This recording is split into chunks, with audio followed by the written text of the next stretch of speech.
મારો પ્રિય તહેવાર દિવાળી. દિવાળી આસો મહિનામાં આવે છે. દિવાળી હિન્દુનો મુખ્ય તહેવાર છે. દિવાળીમાં સૌ લક્ષ્મી પૂજન કરે છે. દિવાળીમાં બધા નવા કપડાં પહેરે છે. દિવાળીમાં સ્ત્રી દીકરીઓ ઘર આંગણામાં રંગોળી પૂરે છે. દિવાળીમાં 5 તહેવારો આવે છે: રામબારસ, ધનતેરસ, કાળી ચૌદસ, દિવાળી, ભાઈબીજ. દિવાળી રોશનીનો તહેવાર કહે છે. દિવાળીનો તહેવાર શ્રી રામ ભગવાન 14 વર્ષનો વનવાસથી અયોધ્યા આવ્યા હતા એટલે દિવાળીનો તહેવાર ઉજવવામાં આવે છે. દિવાળીના દિવસે સૌ પરિવારજન ફટાકડા ફોડે છે. બાળકો દિવાળી એટલે સારું ખાવાનું, નવા કપડાં પહેરવાનું અને ફટાકડા ફોડવાનો ઉત્સવ. શાળાઓમાં આ દિવસો દરમિયાન રજાઓ હોય છે. દિવાળી તેમની રજાઓના આનંદને સંપૂર્ણતા એ પહોંચાડે છે. ધનતેરસ, કાળી ચૌદસ, દિવાળી અને બેસતું વર્ષ એ 4 દિવસ બાળકો ખૂબ આનંદ કરે છે. દિવાળી એક સામાજિક તહેવાર છે. દિવાળીના દિવસે ઘર દીવા થાય, સૌ ઘરે ફટ ફટાકડા ફૂટે. દિવાળી મને ગમે છે. અસ્તુ. મારું પ્રિય તહેવાર દિવાળી. એમ તો બધા તહેવાર સારા હોય છે, પણ એમાં દિવાળી તહેવાર મને બહુ ગમે છે. આસો મહિનામાં દિવાળી આવે છે. 5-6 દિવસ પહેલા બધા ઘરની સાફ સફાઈ કરે છે. દિવાળી જેમ જેમ નજીક આવે છે તેમ બધા કપડાં ખરીદવા જાય છે. દિવાળી 5 દિવસની હોય છે. દિવાળી, ધનતેરસ, કાળી ચૌદસ, ભાઈબીજ, બેઠું બરસ હોય છે. દિવાળીના દિવસે બધી પુરુષો ચોખ્ખું ઘી અને તેલનો દીવો જલાવે છે. દિવાળીના દિવસે નાના મોટા બધાના મોઢા પર ખુશી આવે છે. દિવાળીના દિવસે બધા અલગ પ્રકારની મીઠાઈઓ પણ ખાય છે. દિવાળીના દિવસે આખા ગામમાં લાઈટો જોવા મળે છે.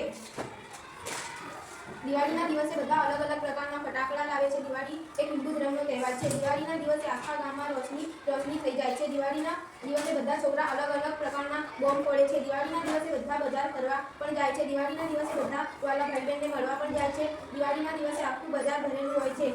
દિવાળી મારો પ્રિય તહેવાર છે. સરસ.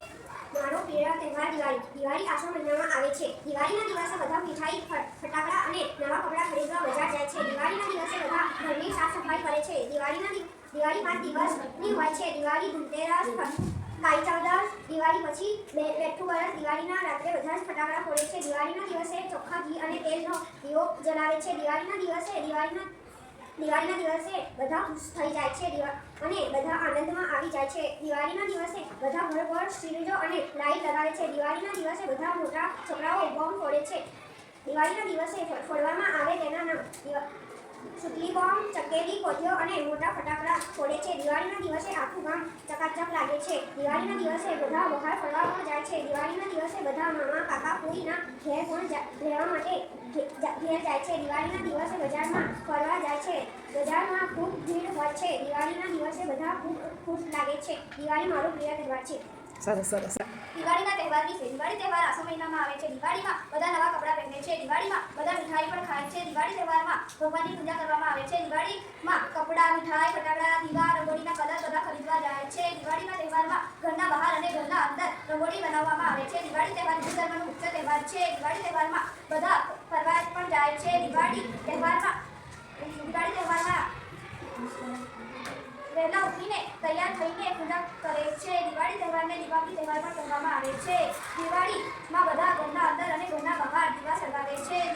દિવાળી તહેવારના દિવસે સ્ત્રીઓ રંગોળી બનાવે છે. દિવાળી તહેવારમાં ઘરના બહાર અને ઘરના અંદર સફાઈ કરવામાં આવે છે. દિવાળી તહેવારમાં 5 તહેવારો આવે છે: રામબારસ, ધનતેરસ, કાળી ચૌદસ, દિવાળી અને ભાઈબીજ. દિવાળીના દિવસે લક્ષ્મી પૂજન કરવામાં આવે છે. દિવાળી તહેવારમાં અમે બધા ફટાકડા ફોડીએ છીએ. દિવાળી તહેવારમાં મને ગમે છે. દિવાળી તહેવારમાં બધા મળીને દિવાળી મનાવે છે. દિવાળીને રોશનીનો તહેવાર પણ કહે છે. અસ્તુ.